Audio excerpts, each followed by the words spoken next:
வெற்றிவேல் முருகன் கரோகரம். புதுக்கோட்டை தெற்கு நான்காவடி ஸ்ரீ தண்டாயுதபாணி திருக்கோயில். இந்த திருக்கோயிலின் ஸ்தல வரலாறு என்னென்னா, 1875 அந்த மார்த்தாண்ட பைரவர் தொண்டைமான் அந்த காலகட்டத்தில் கட்டப்பட்ட இந்த கோயில். முத்துசேவை என்கிறதுனால கட்டப்பட்ட இந்த கோயில். இது முன்னால் பார்த்திங்கன்னா எங்களுக்கு விவரம் தெரிஞ்சு ஒரு 7 தலைமுறையாக பார்த்துட்டு வந்துருக்கோம். இது 4 கும்பாபிஷேகம் நடந்திருக்கு.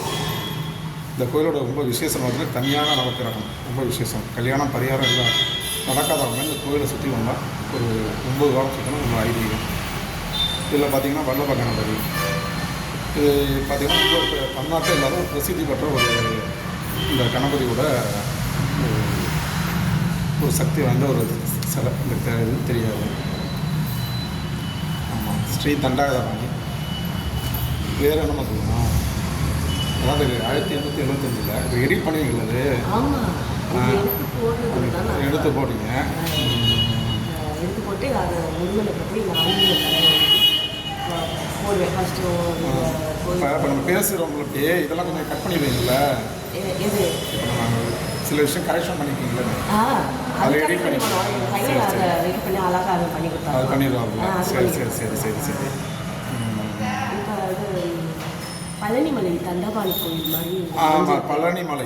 அதாவது எங்கள் தாத்தா காலத்தில் என்ன பண்ணியிருக்கிறாங்க, இது பார்த்து மார்த்தாண்ட பைரவர் தொண்டைமான் அந்த காலத்தில் இருக்கும்போது இது மாதிரி ஒரு கனவுல வந்து முருகன் மாதிரி தோன்றுகிற பழனிக்கு போயிருக்கிறாங்க. போயிட்டு அங்கே வந்துட்டு இதே மாதிரி ஒரு ஆலயம் இந்த புதுக்கோட்டையில் அமைக்கணும்.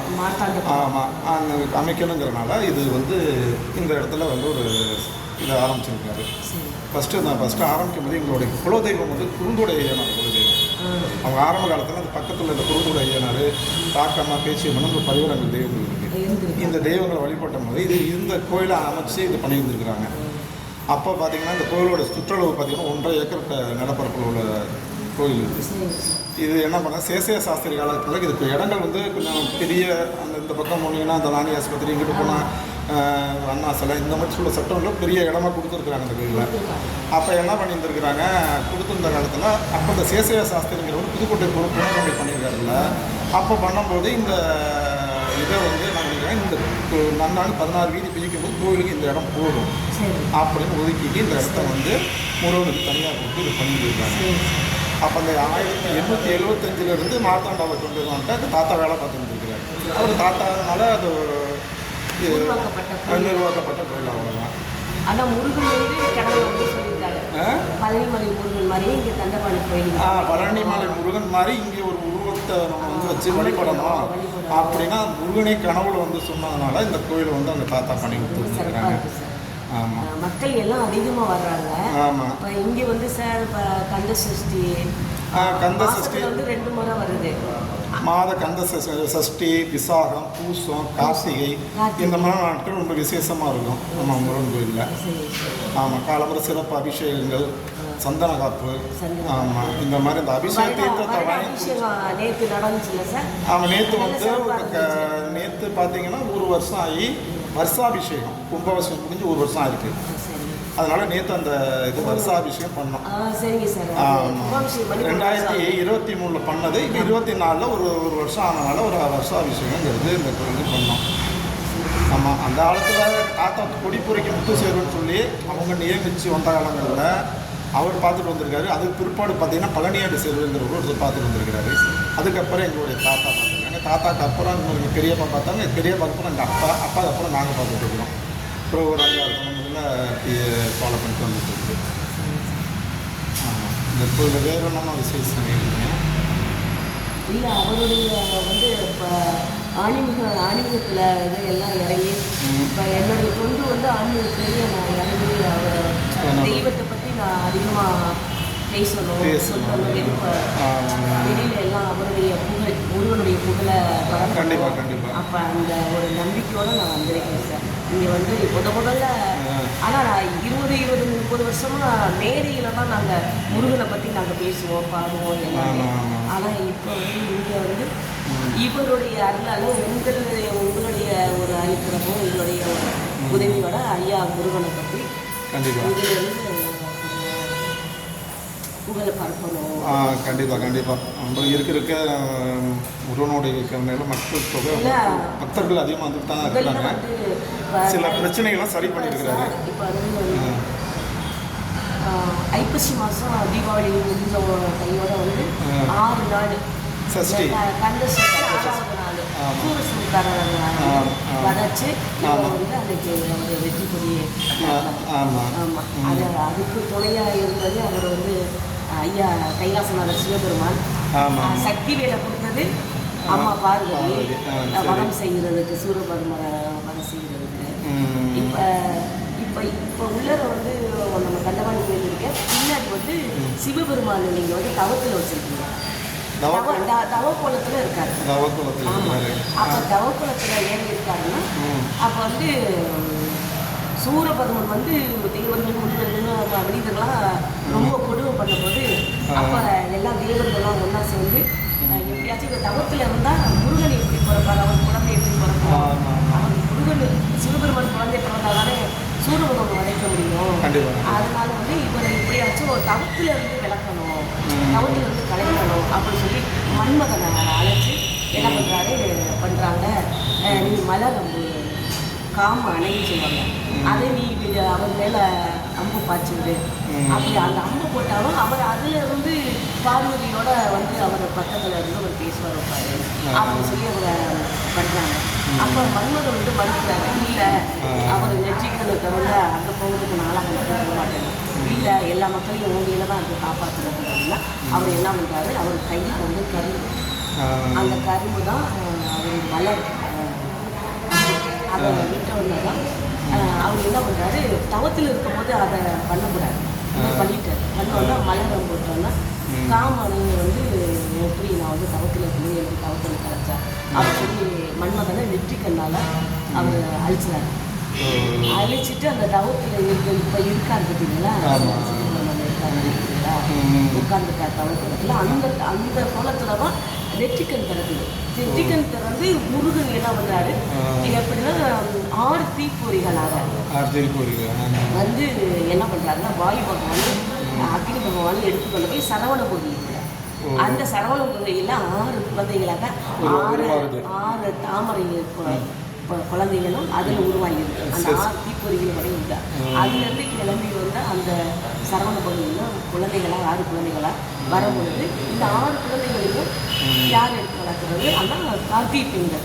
அந்த கார்த்திகை பெண்கள் தவத்தில் இருக்காங்க, எனக்கு குழந்தை வர கொடுக்கணும், அந்த குழந்தைகள் வளர்க்கணும். அந்த 6 கார்த்திகை பெண்கள் போய் வளர்க்குறாங்க.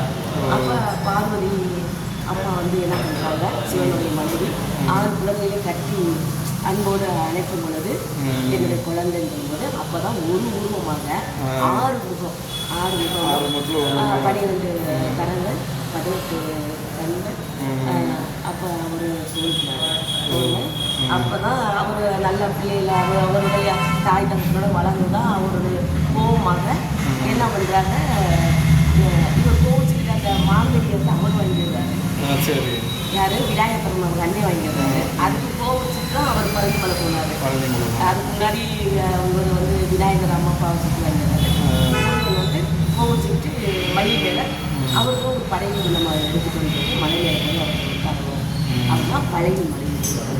அந்த பழனி மலை அப்புறம் வந்தனால தான் அவருடைய அந்த பழனி மலை முருகனை தான் இப்போ இங்கே நம்ம பார்க்குறோம். கண்டிப்பாக அதே மாதிரி தான், அதே உருவம், அதே இதுதான், வேறு எந்த ஒரு மாற்றமும் இல்லை. ஆமாம், அதே மாதிரி பண்ணணும். இந்த பழனி முருகனுடைய இந்த விக்ரம் செய்கிறது, இந்த சிலை செய்கிறது வந்து பழனியில் தான் பண்ணிட்டு இருக்கிறாங்க. அங்கேருந்தே கொண்டு வந்துருக்குறாங்க. ஆமாம், இங்கே கொண்டு வந்து இங்கே வந்து பிரதிஷ்டை பண்ணியிருக்கிறாங்க. பழனியிலேயே செஞ்சு இங்கே கொண்டு வந்து பிரதிஷ்டை பண்ணியிருக்காங்க. ஆமாம், இந்த கோயில் கட்டினா எங்கள் தாத்தா வந்து கொடைக்கானல் ஒரு விநாயகர் கோயில் கட்டியிருக்கிறாரு. அது எந்த இடத்துல இருக்குன்னு இன்னும் எங்களுக்கு தெரியாது, நாங்கள் போனது கிடையாது. இதில் பார்த்தீங்கன்னா 1942க்கு அப்புறம் அந்த அறநிலையத்துறையில் தான் இந்த கோயிலை சேர்த்துருக்குறோம். 1900 அறநிலையத்துறை தேவஸ்தானத்தில் சேர்த்துருக்குறோம். இந்த கோயிலை சேர்த்துட்டு நாங்கள் வருஷம் அந்த 3 தலைமுறை நாங்கள் அந்த கோயிலுக்கு தொண்டு செஞ்சுக்கிட்டே இந்த இந்த தலைமுறை ஃபுல்லாக நாங்கள் இது பண்ணிகிட்டு இருக்கோம்.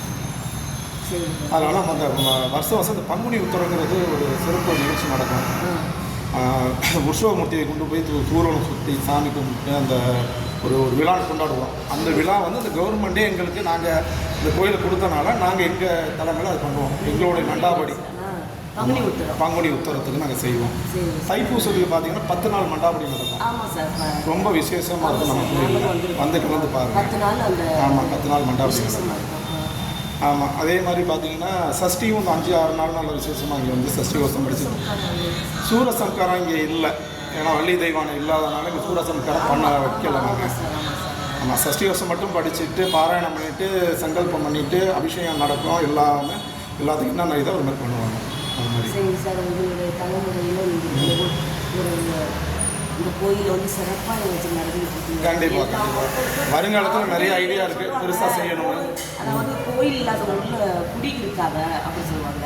ஆனால் எந்த அளவுக்கு முருகனை பழனிமலை முருகனையும் இங்கே கொண்டு வந்து இந்த குறிப்பிட்ட மக்களுக்கு இந்த தொண்டைமான் அவர் மகாராஜா அவருடைய வழியில் தான் நம்ம இந்த இடத்த ரெஜிஸ்டர் செய்து நல்லபடியாக மக்களுக்காக இன்னும் கொண்டு செஞ்சு. கண்டிப்பாக அது உங்களுடைய அதெல்லாம் சாதாரண முருகன் கிடையாது. நமக்கு என்ன பிரார்த்தனை பண்ணி அப்படியே தத்துவம் நடக்கும். நீங்களும் இல்லை, எல்லோரும் வெளியூர்லேருந்து எங்கெங்கன்னு தான் வராங்க. இந்த கோயிலுக்கு நிறையா சேவை பண்ண போகும்போது ஏகப்பட்ட பேர் சின்ன விஷயங்கள் சொல்ல அப்படியே நடந்தது. இந்த மாதிரி ஒரு விசேஷமான கோயில் இது. 2வது கல்யாண நவக்கிரகங்கிறது ரொம்ப ரொம்ப ரொம்ப விசேஷமான கோயில். ஒவ்வொரு இடத்துல வந்து நவக்கிரகங்கள் வந்து தனியாக தான் இருப்பாரு, இது ஜோடியோட இருக்கும். வந்து தன்னுடைய மனைவியோட எல்லா நவக்கிரகங்களும் இருப்பாங்க. அதுக்காக தானே கல்யாண நவக்கிரகம் இருந்தது. ஒருத்தர் கல்யாணமே ஆகாது, குழந்தைகள் இருக்காது. கண்டிப்பாக எல்லா தோஷங்களும் கல்யாணம் திருமண தடை எல்லாமே இந்த நவக்கிரகத்தை 11 வாரம் சனிக்கிழமை நவக்கிரகம் சுற்றி விளக்கு வழிபாடு பண்ணாவே மரக்காலங்களுக்கு திருமணம் நடக்கணும். சனிக்கிழமை கண்டிப்பாக இதை வந்து நம்ம முக்கியமாக இது நடக்கும். அவருடைய புகழ் எல்லாருக்கும் கிடைக்கும். கண்டிப்பாக கிடைச்சி எல்லாருமே மக்கள் எல்லாமே இங்கே வரும். கண்டிப்பாக அதிகமாக இங்கே வர்றாங்க. இருந்தாலும் அவர் உங்களுடைய எண்ணங்கள் நிறைவேறலாம். கண்டிப்பாக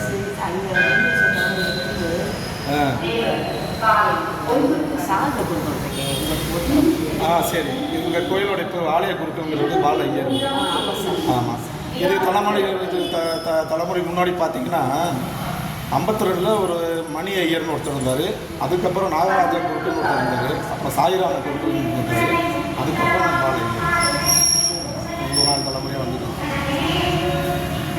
ரொம்ப சந்தோஷமாக இருக்குது. எப்போதுமே இந்த இடம் ரொம்ப புகழாக இருக்கும். கண்டிப்பாக ஏதோ ஒரு கவலையோடு வந்து இங்கே வந்து 5 நிமிஷம் உட்காந்து போனாங்கன்னா அவ்வளோ நிம்மதியான ஒரு சூழ்நிலை உருவாக்கி கொடுத்துருவாரு. எந்த ஒரு பிரச்சனையாக இருந்தாலும் சரி பண்ணி விட்டுருவார். அதான் சார், எனக்கு வந்து நான் உங்களோட வந்து பேசுகிறது அவருடைய முருகனுடைய போல எனக்கு விருப்பம் இருக்குது. கண்டிப்பாக அது பூவோடு சேர்ந்த நானும் மனம் வச்ச மாதிரி உங்கள்கிட்ட வந்து நான் ஒரு சிறுப்பில் தான். ஆனால் எனக்கு வந்து வயசில் உட்படுறதுனால எனக்கு அவ்வளோ அனுபவம் இல்லை. உங்களோட நான் நாம் இதை சொல்கிறதெல்லாம் எங்கள் தாத்தா முப்பாட்டாங்க என்கிட்ட சொல்லிட்டு போனதுன்னு உங்கள்கிட்ட சொல்கிறேன். அவ்வளோதான். அது எனக்கு வந்து ரொம்ப சந்தோஷமாகவும் சரி.